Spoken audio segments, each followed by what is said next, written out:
앞에 보입니까? 프로젝트가 넓게 안 보여가지고 갑자기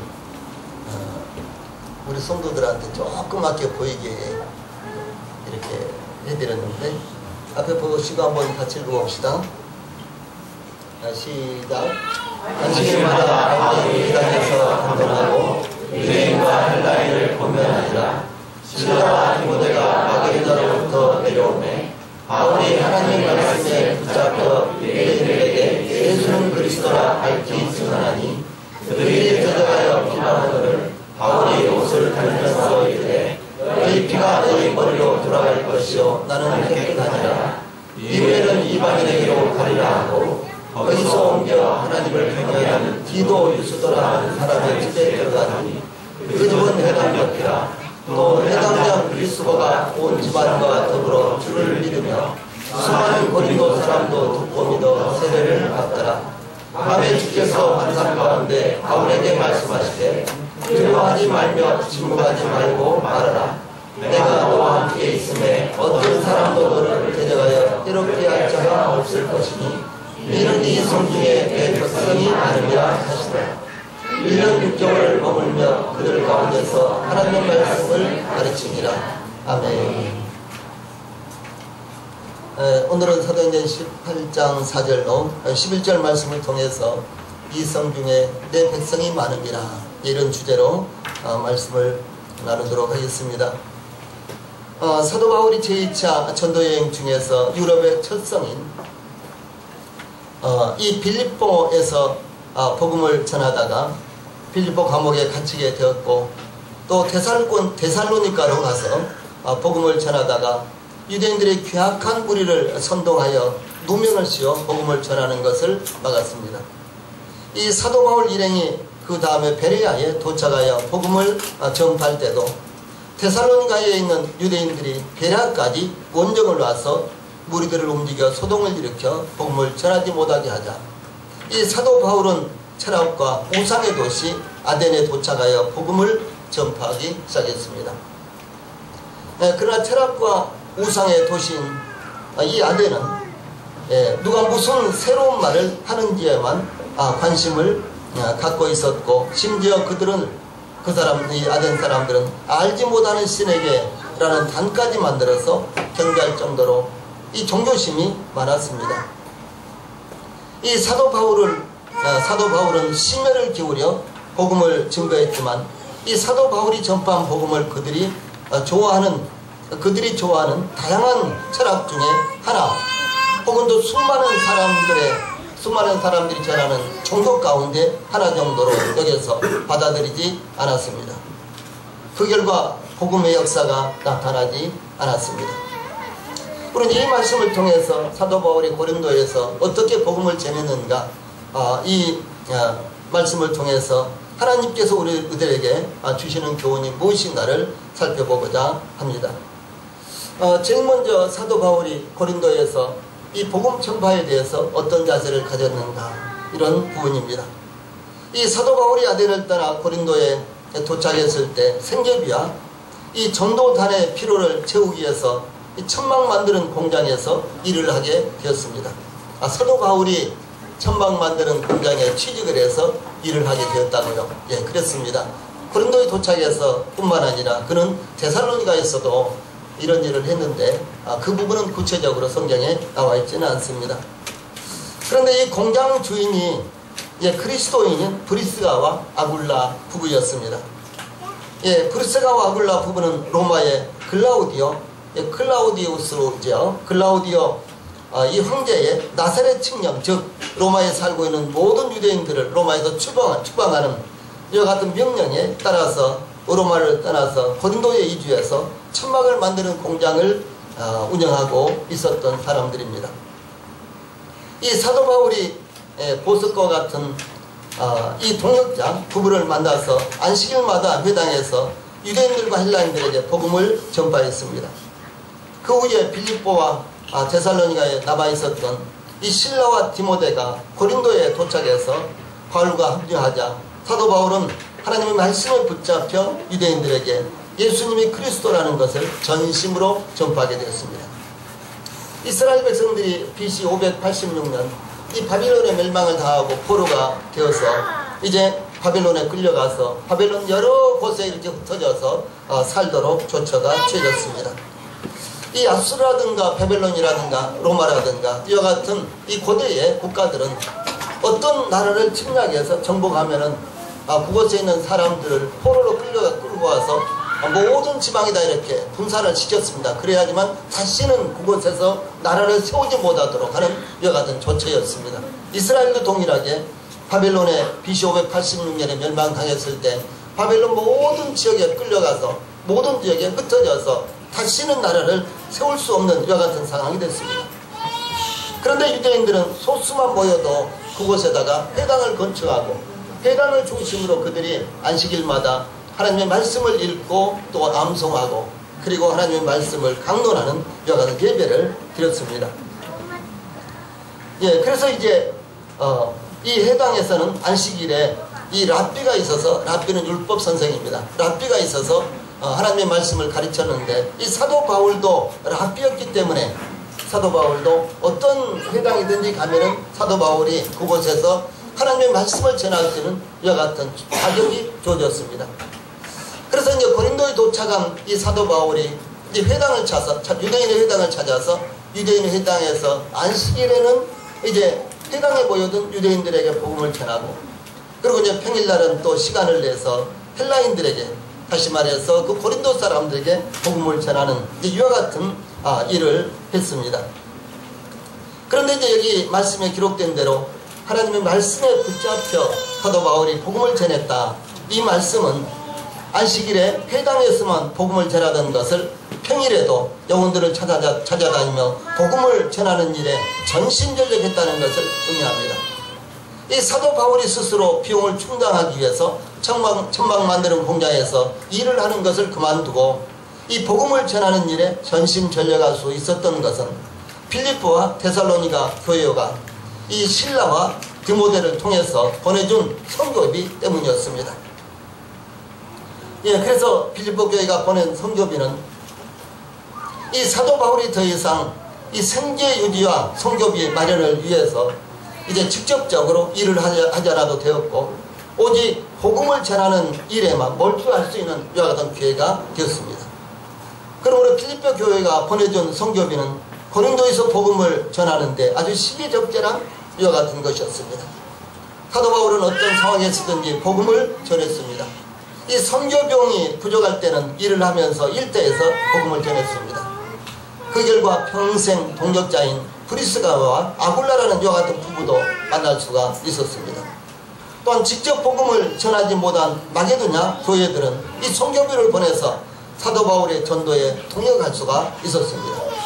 이와 같이 중요한 것은 복음을 전파하는 데는 모든 것이 합력하여 선을 이루는 것이라는 사실을 우리들에게 가르쳐주고 있습니다. 뿐만 아니라 사도 바울은 어떤 상황에서든지 일터에서도 복음을 전하고 혹은 또 전심전력에서도 복음을 전하고 그래서 어떤 상황에서든지 사도 바울은 이 복음을 전했다는 이와 같은 놀라운 모습을 여기서 볼 수가 있는 것입니다.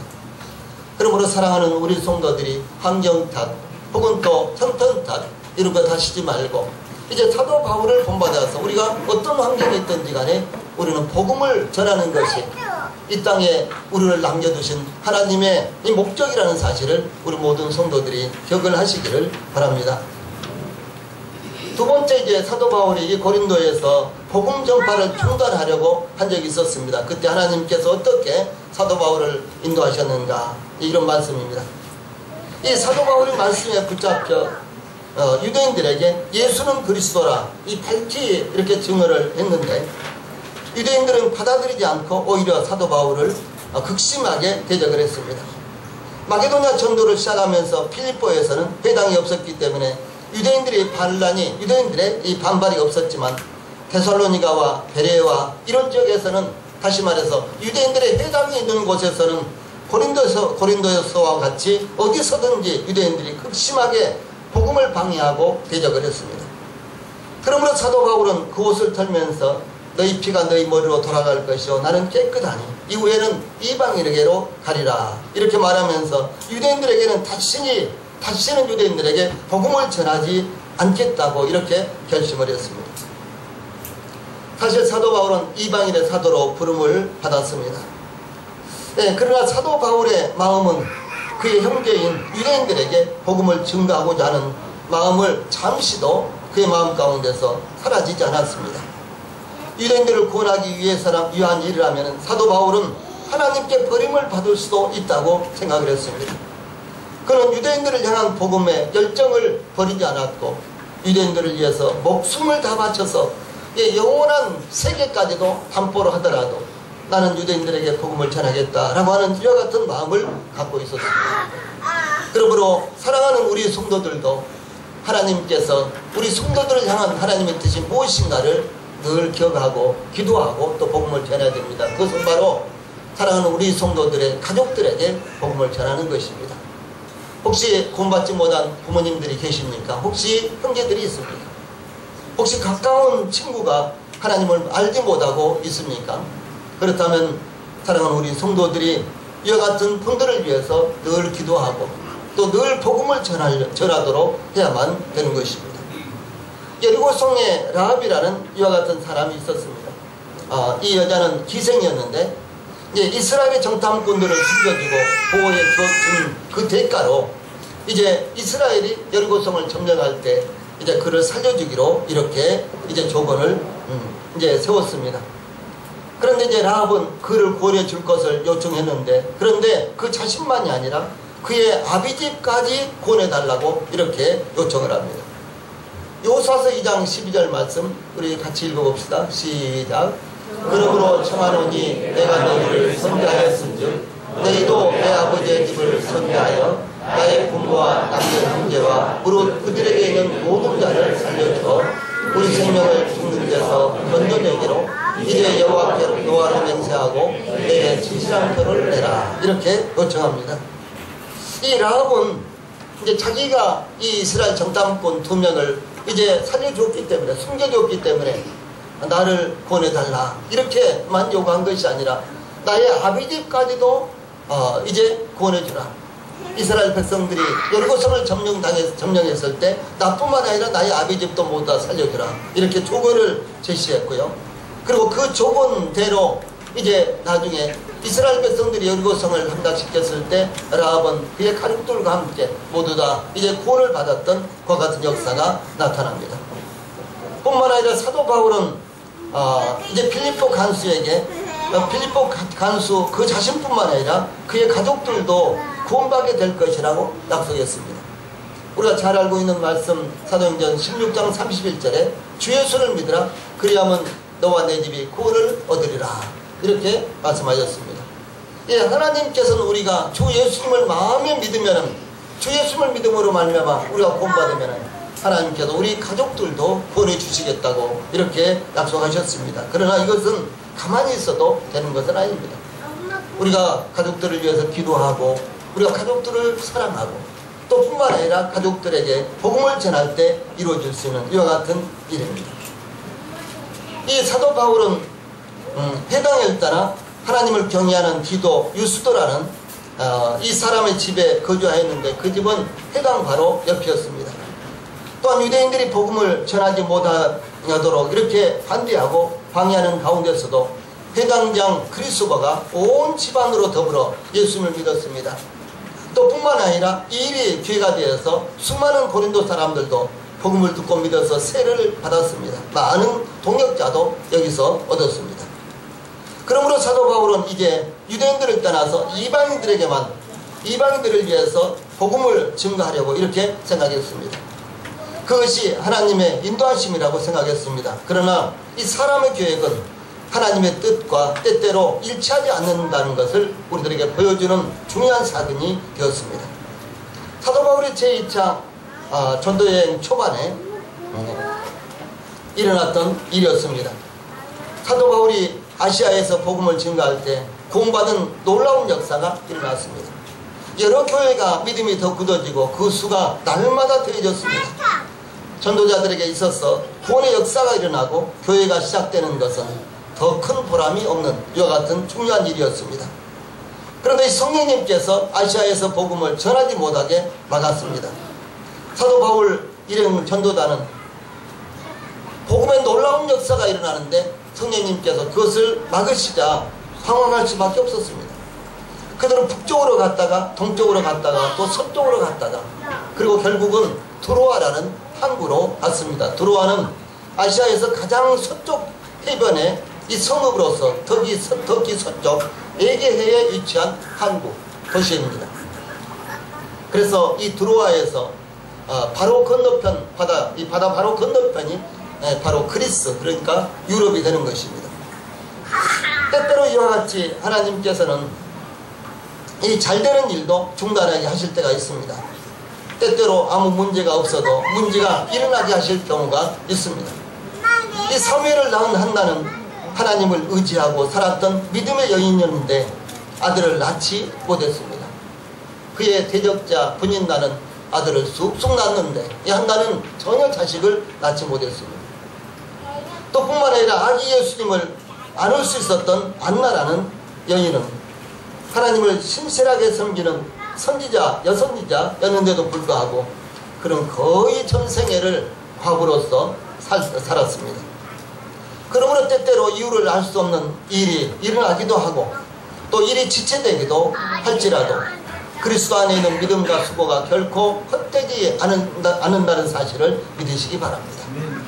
때때로 아무 문제가 없는데도 불구하고 일이 지체된다든가 일이 이루어지지 않을 때 왜 하나님께서 이런 일을 하실까? 그것은 첫째는 성도들 하여금 기도하게 하시는 것입니다. 둘째는 하나님과 교제하게 하시는 것입니다. 그러므로 늘 우리들의 삶 가운데서 내가 과연 하나님 앞에 기도하는 삶을 살고 있는가, 혹은 내가 하나님과 전혀 문제가 어려움이 없이 계속해서 하나님과 교제가 이루어지고 있는가, 이런 사실들을 늘 마음에 두시고 늘 마음에 갖고 하나님을 섬기는 우리 성도들이 되시기를 바랍니다. 세 번째로 이 복음을 전파하게 되는 이와 같은 이유가 있습니다. 다시 말해서 사도 바울이 이 고린도를 떠나려고 했지만은 그러나 하나님은 고린도를 떠나지 못하게 하셨습니다. 그 이유가 무엇인가? 그것입니다. 또 다른 말로 한다면 우리가 이 세상에 살면서 복음을 전할 수밖에 없는 이와 같은 상황이 있는데 왜 하나님께서 그렇게 인도하시는가? 이런 말씀입니다. 유대인들이 방해를 하자 이제 그 옷을 털어버리고 고린도를 떠나려고 했던 사도 바울에게 밤의 환상 가운데서 주님께서 나타나셔서 두려워하지 말고 침묵하지 말고 말하라. 내가 너와 함께 있으면 어떤 사람도 너를 대적하여 해롭게 할 자가 없을 것이니 이는 이 성중에 내 백성이 많음이라. 이렇게 말씀하셨습니다. 이 두려워하지 말라, 침묵하지 말라, 이렇게 이제 말씀하신 것은 디도 유스도라는 영향력 있는 사람과 회당장 그리스도가 온 지방과 더불어서 예수님을 믿음으로 수많은 고린도 사람들도 믿고 세례를 받았기 때문에 유대인들은 위기에 처했다고 이렇게 생각을 했습니다. 그래서 유대인들이 아마도 사도 바울을 해치기 위해서 보복을 계획하고 이제 차츰차츰 사도 바울을 위협하고 있었던 것으로 이렇게 보입니다. 그러나 주 예수님께서 나타나셔서 사도 바울에게 두려워하지 말고 침묵하지 말고 두려워하지 말며 침묵하지 말며 말하라. 이렇게 말씀하셨습니다. 두려워하지 말고 계속해서 복음을 증거하는 것입니다. 두려워 말라. 이 말씀은 구약시대에 하나님께서 하나님의 종들을 이루하고 격려하기 위해서 자주 말씀하셨던 그런 말씀입니다. 또한 내가 너와 함께 있음에 어떤 사람도 너를 대적하여 해롭게 할 자가 없을 것이니 라고 이렇게 말씀하셨는데 하나님께서 함께 하신다면 그 누구도 성도들을 해칠 수 없다는 사실을 분명하게 말씀하신 것입니다. 그러므로 혹시 위기에 있다고 생각하십니까? 혹시 직장생활이나 사업이나 가정생활에 문제가 있다고 생각하십니까? 그렇다면 하나님 앞에 기도하십시오. 하나님 앞에 모든 것을 내려놓고 맡기고 기도하십시오. 그러면 하나님께서 반드시 우리 성도들을 위로해 주시고 격려해 주시고 또 뿐만 아니라 평안하게 해 주실 것입니다. 여기 두려워하지 말며와 내가 너와 함께 있음에 너와 함께 하리라. 이 말씀은 항상 함께 다니는 대부분 성경에서요 함께 다니는 이와 같은 말씀입니다. 다시 말해서 우리가 두려워하지 않는 것은 하나님께서 우리와 함께 하시기 때문이고, 우리와 함께 하시기 때문에, 하나님께서 우리와 함께 하시기 때문에 우리가 두려워할 필요가 없다는 사실을 말씀하고 있는 것입니다. 요호수아 1장 5절과 6절에 내 평생에 너를 능히 당할 자 없으리니 내가 모세와 함께 있었던 것 같이 너와 함께 있을 것이니라. 내가 너를 떠나지 아니하며 버리지 아니하리니 마음을 강하게 하라, 담대히 하라. 너는 이 백성으로 내가 그 조상에게 맹세하여 주리라 한 땅을 얻게 하리라. 하나님 이렇게 말씀하셨습니다. 이 상황은 지금 모압 평지에서 요단강을 건너기만 하면 가나안 땅에 도착하게 되는 여호수아와 그 백성들에게 하나님께서 말씀하신 것입니다. 이제 여호수아는 이스라엘 백성들을 이끌고 요단강을 건너가서 가나안 땅을 정복해서 하나님께서 아브라함과 이삭과 야곱에게 약속하신 그 약속의 땅을 기업으로 나눠줘야 될 이와 같은 사명을 받은 자입니다. 그런데 가나안 땅에 이 성읍들은 하늘을 찌를 듯 높았습니다. 아주 견고했습니다. 또 뿐만 아니라 가나안 백성들 가운데는 아낙 자손이 있었는데 그들은 무려 키가 약 3m까지 되는 이와 같은 아주 대단한 이와 같은 거인들이었습니다. 여러분 3m 되는 이와 같은 사람이, 그리고 아주 거기다가 키만 큰 것이 아니라 건장한 체격을 가진 이와 같은 사람이 앞에 버티고 있다고 생각을 해보세요. 여호수아 시대에는 무슨 총이라든가 무슨 포라든가 비행기라든가 이런 것으로 싸움을 하는 시대가 아니라 힘으로 싸움을 하는 시대였습니다. 실제로 이스라엘 백성들은 칼도 제대로 없어서 나무 몽둥이 혹은 또 이 죽창 이런 걸 가지고 이제 가나안 땅을 정복해야 되는 이와 같은 상황이 있었습니다. 그런데 그 가나안 백성들은 이와 같이 성읍만 넓고 이 아낙 자손 같은 그 장대한 자손만 있었던 것이 아니라 그들은 이 쇠로 무기를 만들어서 무장하고 있었습니다. 특별히 가나안 족속 가운데 이 헷 족속은 역사적으로 보면은 가장 쇠를 잘 다루는 아주 문명이 그야말로 찬란했던 이와 같은 부족이었습니다. 근데 그들은 철병거를 만들어서 수백 대의 철병거를 만들어서, 오늘날로 말하면 탱크지요. 수백 대의 철병거를 만들어서 그들은 성을 지키고 있었고요. 그 다음에 각종 이제 쇠로 만든 철제 무기를 갖고 있었습니다.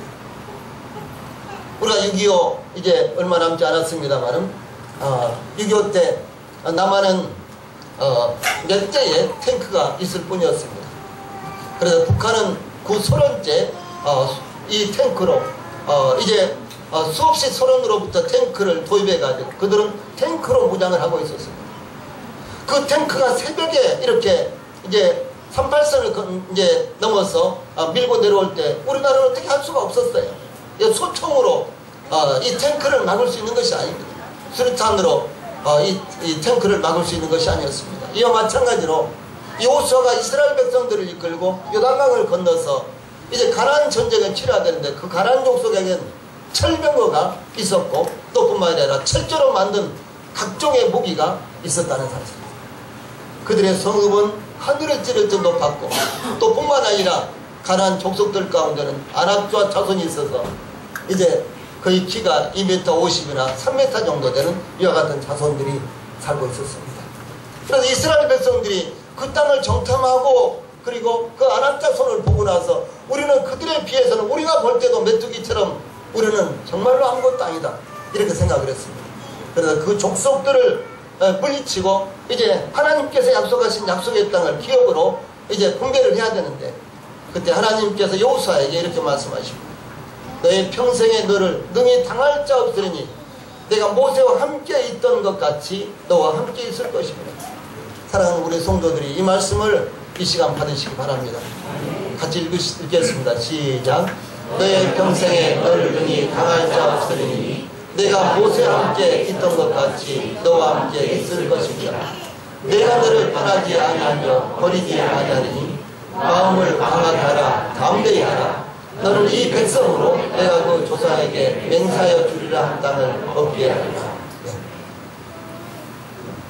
세상에 살고 있는 사람들의 대부분은 재력이 얼마나 되느냐, 얼마나 권력이 있느냐, 얼마나 많은 것을 재능을 가지고 있느냐, 이것으로 승패를 따집니다. 그러나 하나님 앞에서는 그렇지 않습니다. 우리 모두가 다 하나님께서 최상의 한 지혜로서 만든 하나님의 걸작품들입니다.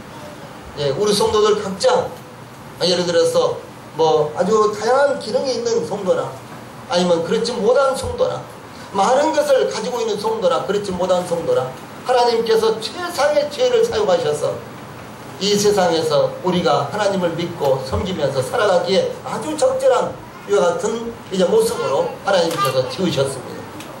하나님께서 원하신다면 모두 다 미인으로 만들 것이고 하나님께서 원하신다면 모두 다 그야말로 아주 멋진 이와 같은 남자들로 만들었을 것입니다. 그러나 하나님은 그렇게 하지 않으셨습니다. 어떤 사람은 이렇게 만드시고 어떤 사람은 저렇게 만드시고 어떤 사람은 이런 배경 가운데서 태어나게 하시고 어떤 사람들은 저런 배경 가운데 태어나게 하셨습니다. 그런데 하나님께서 모든 것을 알고 계시기 때문에 가장 적절하게 우리를 만드셔서 이 세상에 살게 하셨다는 사실입니다. 중요한 것은 무엇입니까? 우리가 하나님을 믿는 믿음입니다. 우리가 하나님을 견고하게 붙들어야 되는 이와 같은 믿음이 우리들의 삶의 승패를 결정짓는다는 사실을 우리 성도들이 기억을 하시기 바랍니다. 이사야서 41장 10절에도 동일하게 이렇게 말씀하셨습니다. 이때 상황은 히스기야가 유다를 다스리고 있던 이와 같은 상황이었는데 그 당시에 제국이 아수르입니다. 아수르, 바벨론, 메데바사, 그 다음에 헬라, 그리고 이제 로마 이렇게 이제 대제국이 이어지죠. 그런데 이 아수르는 제일 초기에 이와 같은 대제국이었습니다. 그런데 이 아수르 대제국이 거대한 군사를 이끌고 조그만한 성 예루살렘을 공격하기 위해서 이제 진격을 해왔습니다. 히스기야는 어떻게 할 수가 없었어요. 자기 군사로서는 어떻게 할 수가 없었습니다. 이 아수르는 히스기야에게 사람을 보내서 히스기야 너는 지금 세상에 갇혔다 이렇게 지금 엄포를 놨습니다. 그야말로 세상에 갇혀있는 그런 상황이었습니다. 그런데 하나님께서 이렇게 말씀하십니다. 두려워 말라 내가 너와 함께합니다. 놀라지 말라 나는 네 하나님이 됩니다. 내가 너를 굳세게 하리라. 참으로 너를 도와주리라. 참으로 나의 의로운 오른손으로 너를 붙들리라. 하나님께서 이 말씀을 주시고 그 다음날 성 밖을 보니까요, 성 밖을 보니까 아수르 군사 18만 명이 성 밖에 모두 다 죽어 있는 거예요. 그리고 아수르 왕만 간신히 피해서 도망을 갔는데 그마저도 아수르로 가서 죽음을 당하게 됩니다. 이게 하나님의 역사예요. 하나님께서 어떻게 하시느냐, 이게 참 중요한 것입니다. 이것은 대단히 우리들의 믿음이 요구되는 참 중요한 이와 같은 말씀입니다.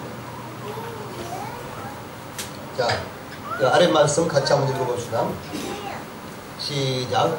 두려워 말라 내가 너와 함께 하느니라. 놀라지 말라 나는 내 하나님이 됨이니라.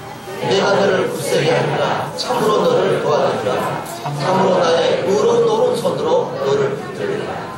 예, 사랑하는 우리 성도님들, 하나님께서 그 의로운 손으로 우리 성도들을 붙들고 있는 것을 삶 가운데서 경험을 하십시오. 기도 가운데서 경험을 하십시오. 삶 가운데서 우리 성도들이 느끼시기 바랍니다.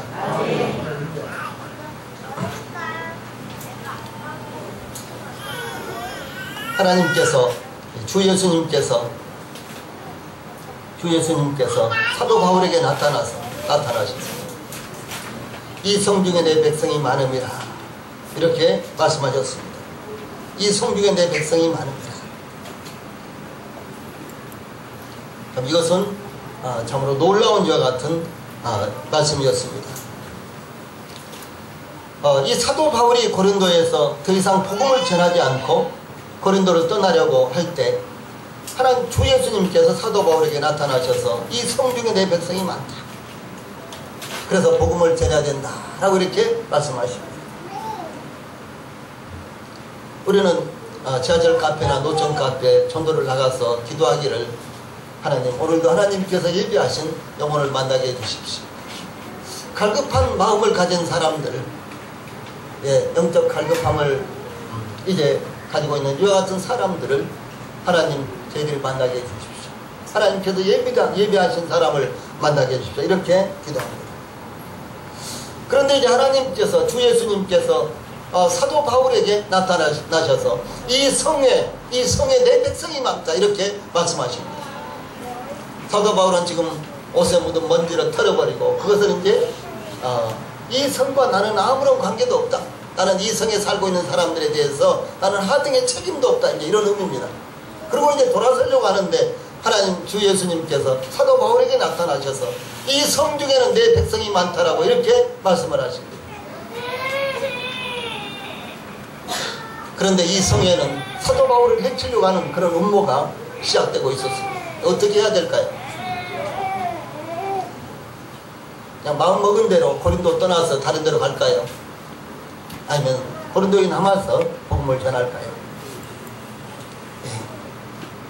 사도 바울은 고린도에 남아서 무려 1년 6개월 동안이나 그곳에서 복음을 전했는데 예, 사도 바울이 고린도에서 1년 6개월 동안 복음을 전함으로 말미암아 그 지역이 다 복음화가 될 정도로 많은 교회가 세워졌습니다. 예, 그래서 이 고린도는 이 도덕적으로 가장 타락한 도시였습니다. 아프로디테 신전에는 이 1000여 명의 여사제들이 공창으로 활동하고 있었습니다. 이 고린도는 이 아프로디테 신전에서 경배하기 위해 수많은 사람들이 몰려드는 우상의 도시였습니다. 그런데 소돔성에도 하나님의 백성이 있었듯이 하나님께서는 이 성 중에 내 백성이 많음이라 이렇게 말씀해 주셨습니다. 이 고린도가 있었던 그 당시, 그러니까 초대교회 당시는 고린도 사람 같다 이런 말이 있었어요. 고린도 사람 같다. 무슨 말인 거는 이런 말이 있었는데 그것은 아주 비도덕적인 사람, 비윤리적인 사람, 아주 타락한 삶을 사는 사람, 이런 사람을 가리켜서 고린도 사람 같다 이렇게 했어요. 그러니까 이 고린도라는 도시가 항구 도시인데 굉장히 번창한 도시고 이 산업과 그리고 무역이 아주 성한 이와 같은 부유한 이와 같은 도시였습니다. 그런데도 불구하고 이 도시가 얼마나 타락해 있는지 그것을 알 수가 있습니다. 중요한 것은 이렇게 타락한 도시에 주 예수님께서 말씀하시기를 이 성에, 고린도 성에, 이 타락한 성에 내 백성이 많다라고 이렇게 말씀하실 거예요. 굉장히 중요한 부분입니다. 그래서 빌립보라든가 뭐 베레아라든가 베레아 사람들은 데살로니가 사람들과 달라서 신사적이어서 하나님의 말씀을 들으면 그것을 깊이 묵상하고 성경을 참고했다 그랬죠. 베레아 사람들은 참 신사적이었습니다. 그런데 이 고린도 사람들은 그렇지 않다는 거죠. 고린도 사람들은 가장 타락한 사람들, 그야말로 발명이 날 정도로, 소문이 날 정도로 타락한 사람들이 몰려드는 곳이 고린도였습니다. 그런데 이 고린도에 내 백성이 많다. 주 예수님께서 이렇게 말씀하신 것은 중요한 것입니다. 오늘날 현대의 세상은 이 고린도처럼 도덕적으로 그 어느 때보다도 극심하게 타락한 가운데 있습니다. 선과 악의 구분이 없어져 버리고 말았습니다. 남녀의 구분도 사라졌습니다. 종교적으로 타락했습니다. 심지어 기독교도 교리적으로나 윤리적으로도 타락했습니다. 자유라는 이름으로 추한 것을 아름답게 여깁니다. 비윤리적이고 비도덕적인 것들이 아름답게 포장되어 받아들여지고 있는 것이 오늘날 세상입니다. 예, 그런데도 불구하고 악을 미워하고 타락한 세대를 멸망시키셨던 하나님께서 이 세상을 멸망시키지 않고 아직도 보존하시는 이유가 무엇일까요? 노아 시대나 소돔과 고모라 시대처럼 사람들의 죄악이 세상에 관영함에도 불구하고 하나님께서 참고 계시는 이유가 무엇일까요? 아직도 이 세상에는 하나님의 백성들이 많기 때문입니다. 즉 우리가 복음을 증거해서 구원시켜야 할 영혼들이 우리 주변에 많기 때문에 하나님께서 우리를 보존해 주신 것입니다. 베드로서 3장 9절 같이 읽읍시다. 우리 말씀 시작. 주의 약속은 어떤 이에 더디다고 생각하는 것 같이 더딘 것이 아니라 오직 너희를 대하여 오래 참으사 아무도 멸망치 않고 다 회개하기에 이르기를 원하십니다. 예, 세상이 선하고 세상이 긍정적이고 세상이 하나님 보시기에도 괜찮아서 세상을 하나님께서 유지 보존하시고 아직도 하나님께서 심판을 내리지 아니하시는 것이 아니라 하나님께서 한 사람이라도 더 회개하고 하나님 앞에 돌아오는 것을 기다리고 계시는 것입니다. 하나님께도 모든 사람들이 아무도 멸망치 않기를 원하시기 때문입니다. 다 회개하기를 기다리시는 것입니다. 우리 성도들이 아끼고 사랑하는 가족들이 다 복음을 듣고 구원받기를 기다리시는 것입니다. 그러므로 이 성중에 내 백성이 많습니다. 이렇게 말씀하셨습니다. 이 말씀이 우리 성도들의 복음의 열정을 다시 불러일으키는 계기가 되시기를 바랍니다. 찬송 부르시겠습니다.